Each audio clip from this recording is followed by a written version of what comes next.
Welcome to Handi Quilter Watch and Learn. Today we're going to look at landscape textures part 2. So if you loved what Kristina showed you in the first video about great ways to quilt all those awesome landscape textures, be sure and stick around.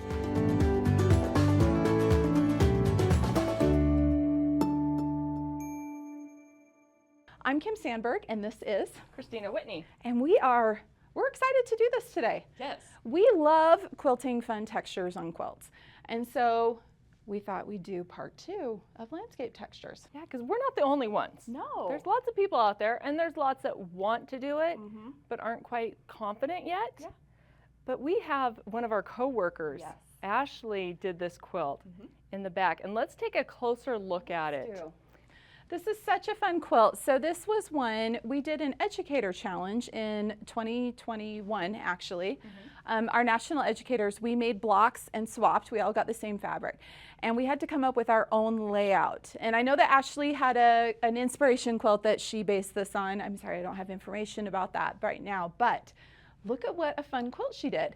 It's little quilts. She used each of the blocks as a little quilt hanging on the clothesline with some fun birds and then the texture. So Kristina, walk us through the textures that are on this quilt. Let's go down here to the very bottom section.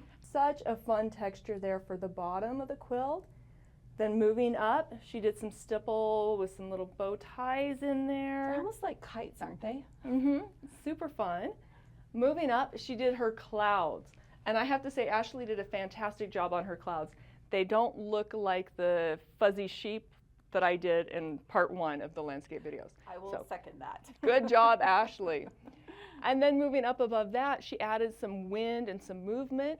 But the thing that I really, really like about this section is, look, she put in some stars up in the sky. I thought that that was so fun. It is such a fun quilt. I absolutely love what a great example it is of using some of these different kinds of textures to really add some fun character, a little tongue-in-cheek to the quilt. Because when you just stand back and look at it, you don't notice that quilting, but when you get up close, those details really make it pop. Yeah. So one thing that I really liked about this quilt that Ashley did is that she's not creating something that's already existing. She's creating something new. So in part 1, we had a panel, and I just put the texture on that panel. Today we're going to take it a little bit of a different role, and we're going to use solid fabric and try to create more of a kind of a landscape with the stitching.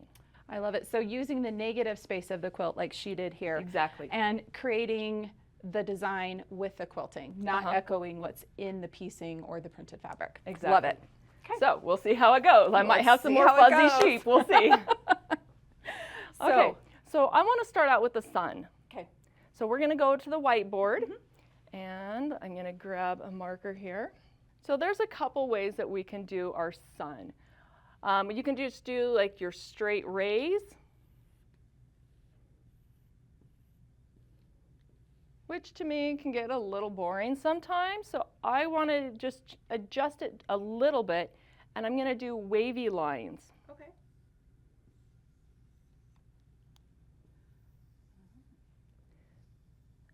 But not only am I going to do wavy lines, I'm going to change the length of those wavy lines. So maybe every other one, I'm going to do a short one.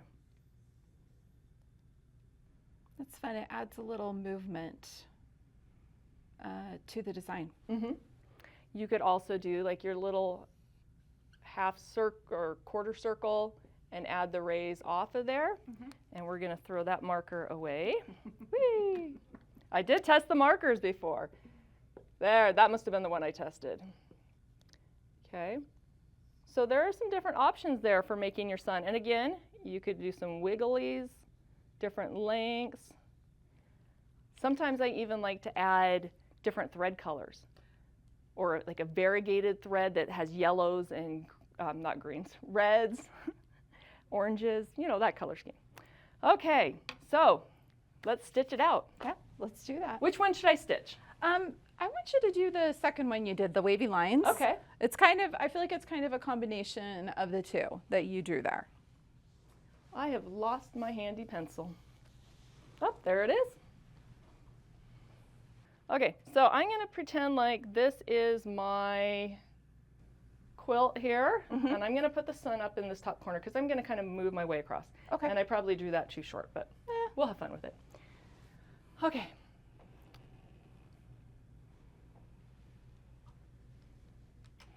So sun in the top corner. Suns I don't normally stitch in green thread, but for today we will do some green thread so that our viewers can see it well. You'll also notice that I have the micro foot on. This is so that you can see better as well, but also so I can see better. Yeah, that's my favorite thing about the micro. It lets you see exactly where that needle's stitching. So let's see if I can get a hold here, and I'm going to check my settings. And here we go. Wavy line. And I'm just going to travel back over it. I'm going to pause there and snip my tails.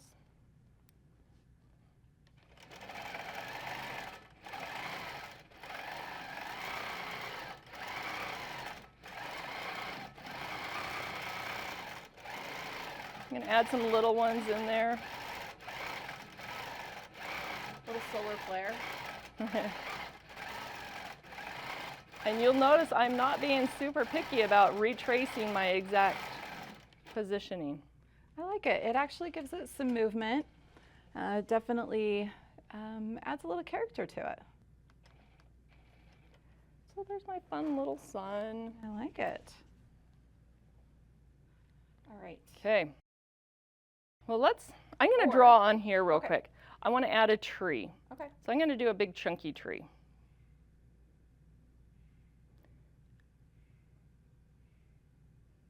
Okay.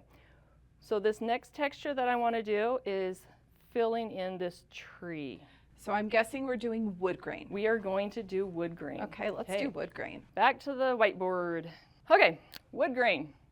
So what I'm going to do is I can start at the top or bottom, doesn't matter.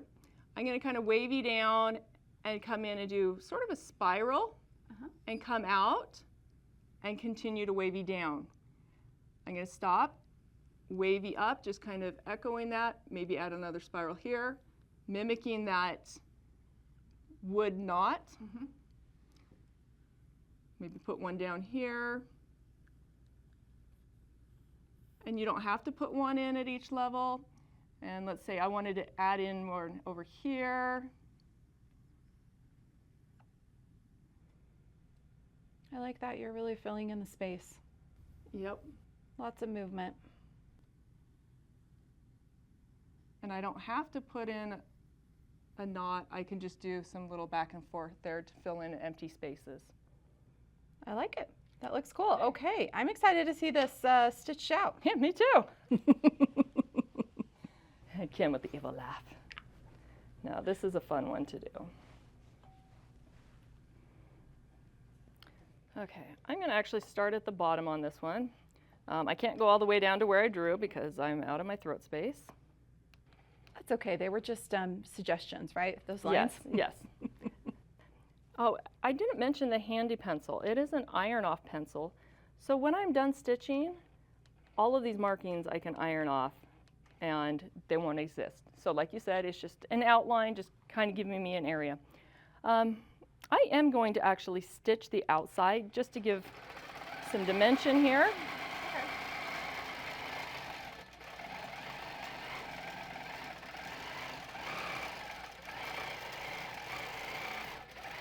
Okay, so tree or fluffy cloud? Sorry, couldn't resist. Well, some shapes you can use for multiple purposes. You're exactly right. Okay, I haven't done this other side, but I don't want to overstitch right there. So I'm going to go ahead and go into my wood grain. Okay. So I'm going to just kind of come down, add a little knot, fill in my space. I'm going to fill this space in. And travel over.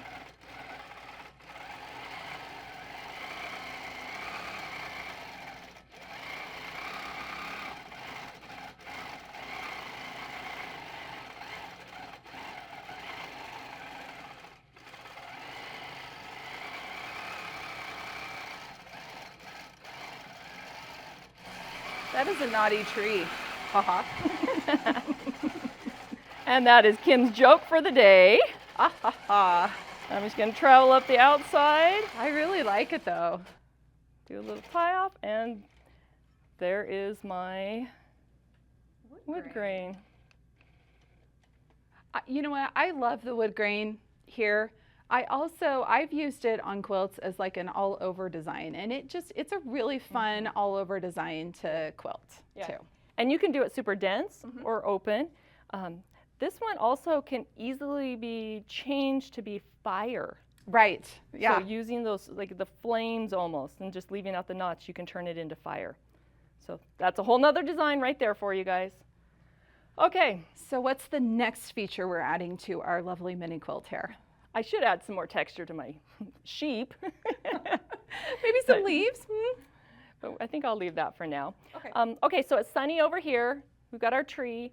The tree needs sun to live. It also needs what? Rain. Rain. Water. It needs water. So I'm going to do some rain over here. Okay. Okay. I love it. So we're going to go to the board. Okay. Do a little erasing here.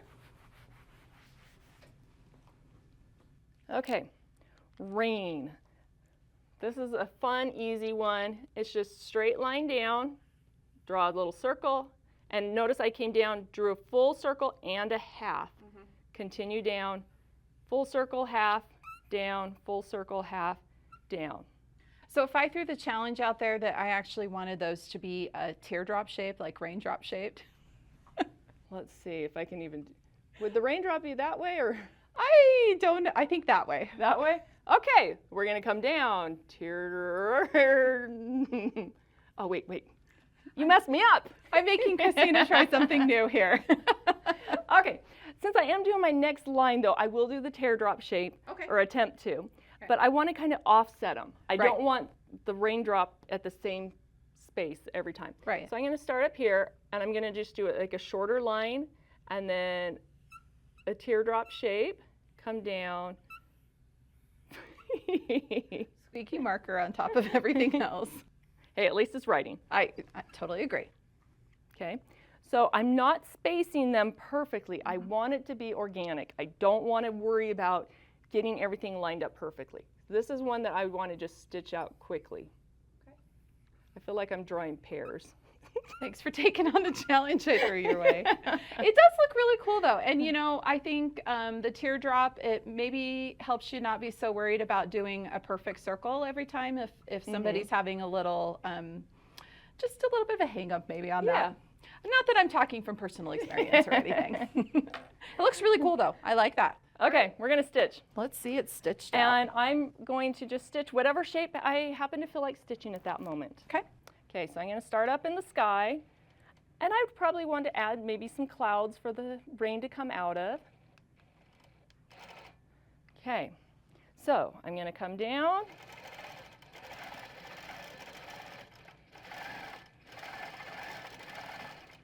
Let's add a little teardrop shape.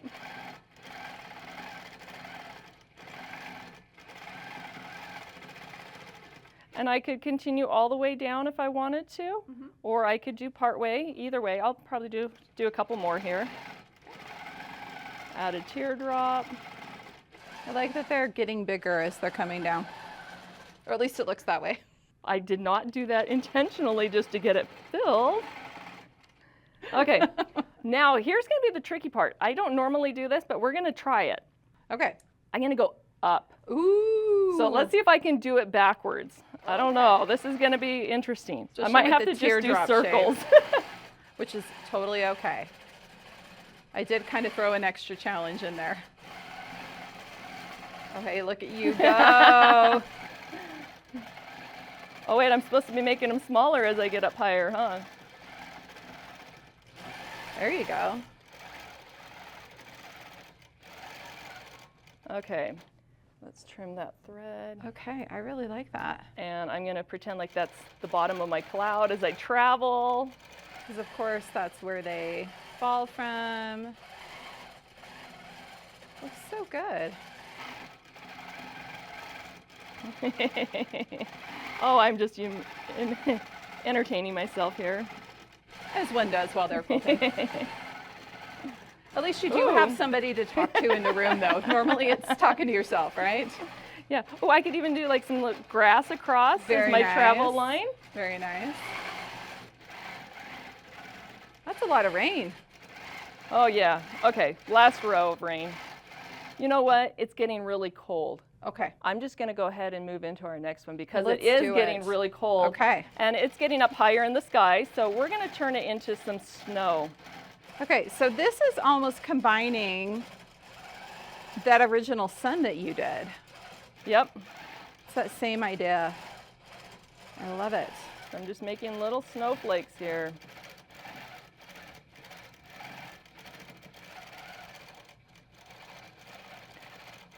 So I'd go back and finish off my cloud there. Okay. Okay, let's do one more row of snowflakes. Of course. And I don't think I need to draw this one on the board. Nope. You really already did. You're just connecting it with that line. So I love how you're using the same shape that you did before, though, just in a different, way. Kind of like how I mentioned with the clouds and the tree. You can use the same shape to make multiple designs. Right. Okay, the snow's going to start hitting the ground over here pretty soon. Ooh. We went from a sunny day on the one side of our little quilt here to a winter storm on the other side. Oh, wait, the storm's only beginning. Goodness. Okay, we're going to finish off our grass here. Very nice. Adding in that texture like Ashley did in her quilt. Yep, she did fancier grass. Oh, it looks great though. I'll make it go all the way to my tree. Absolutely. Okay, I'm getting out of control now. Okay, so that was sun, wood grain, rain, snow. Let's do one more design on the board. And actually, before we move to the board, I want to see an example of this one on a quilt. I believe you brought in a quilt. Yes, I did. Kristina was asking, do you have anything? And I'm like, yeah, actually I do. So I have a Christmas quilt that I've been working on where I did the snow as a backdrop here. So you can see that I just did the line over, did the little snow that comes across. And just like you said, I've offset it. I have these ornaments that at some point I'm going to get quilted. Maybe this year for Christmas. It's been a couple Christmases. But this is a really, really fun backdrop. And and it's quick and easy. Nothing has to be perfect, so it's relatively stress-free. It's pretty fun. So fun. What thread did you use on there? So this is a Magnifico. So it's got just a little bit of sparkle, a little bit of shine. Perfect. And yeah, really, really fun as a backdrop on a wintry type quilt. Yeah. Okay, let's do another snow. Okay. Now this is like the real storm, right? Yes. Okay. We're gonna do the wind is blowing, this is a blizzard. But this is also a really cute whimsical one that I really like putting on quilts, especially like Christmas quilts and yeah. Okay, so I'm gonna just do a little curl, come out of the curl, and as I'm traveling, I'm gonna add in a snowflake. Oh, I love it. Little curl, and you can do lots of little curls to fill in that space. Add in a snowflake. So I love this because you've really shown us 3 different ways to use the same design, incorporating, adding to it, and it's such a fun design, so versatile. Yeah. I love it. So this is great for an all over because you can see how I can travel easily just using these little curls. Okay, oh, I need to get over here. How am I gonna get over there? Let's add a curl this way, and now I'm gonna go this direction, and you can work yourself over to wherever it is that you need to be filling in that space. I love that. So this is a really fun one. Again, just throw in the snowflakes wherever you want. Similar to Ashley's quilt at the top where she threw in those stars. So she had swirls, which is another design you could do. You could do the swirls and add in a star or a snowflake and then swirl coming out, swirl. Add in your snowflake. So there's options there. This one's a little bit more whimsical. This one's, I don't know, I would use this more masculine quilt, but lots of options there. But just adding in a different design in there changes the whole look of it. It does. Okay, should we stitch out our blizzard? Yeah, I want to see this. Okay. I'm going from that sunny day to that raging blizzard on the other side of the screen. But it's a cute blizzard. It is a cute blizzard. It's very whimsical blizzard. No harm intended here. Very whimsical. I love it. Okay, I'm going to start over here. Oops. Let's get my bobbin thread up.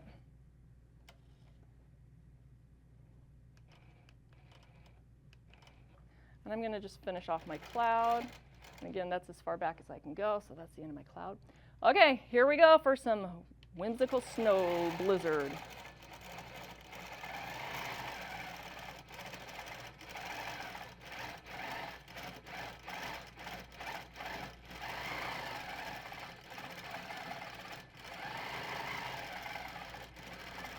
So now I'm trying to end up here so I can fill in that space.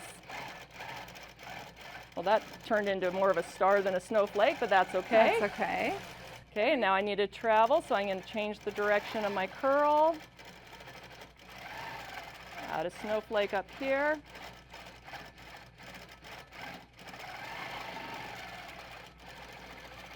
If I wanted to make it less dense, I can do larger. And again, you can do any size you want.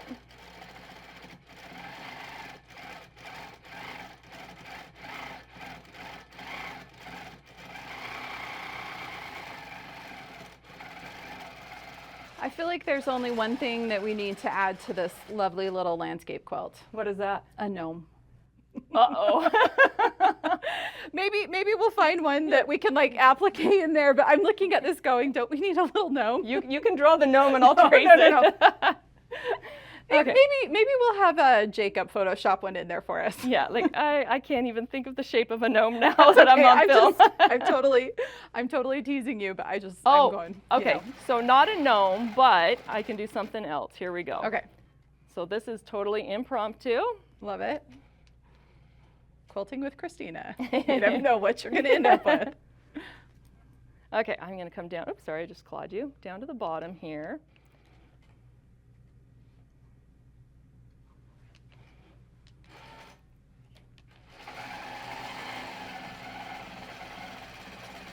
Oh, I know what you're doing. Oh, yeah. You know what? That's a very close second. Mr. Snowman.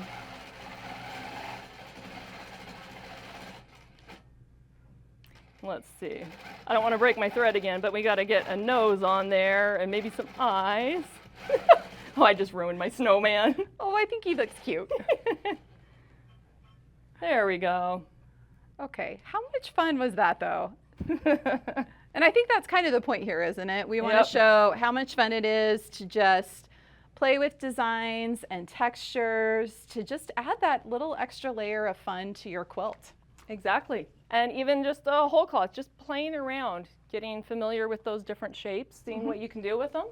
And if you have a panel or something that already has these pieces in it, you can. I know I did a quilt for a lady that had a big cheetah on it, but she wanted it to look kind of African. Right. So I stitched a big tree and tried to make it the African landscape just with the quilting. So you can use contrasting thread, you can use matching thread if you just kind of want it in the background. Lots of options. There's lots of options. All right. Well, thanks for showing us some more great ways to quilt landscape textures and quilts. Be sure to give us a like and subscribe for more great quilting tips and fun. And be sure to have fun quilting.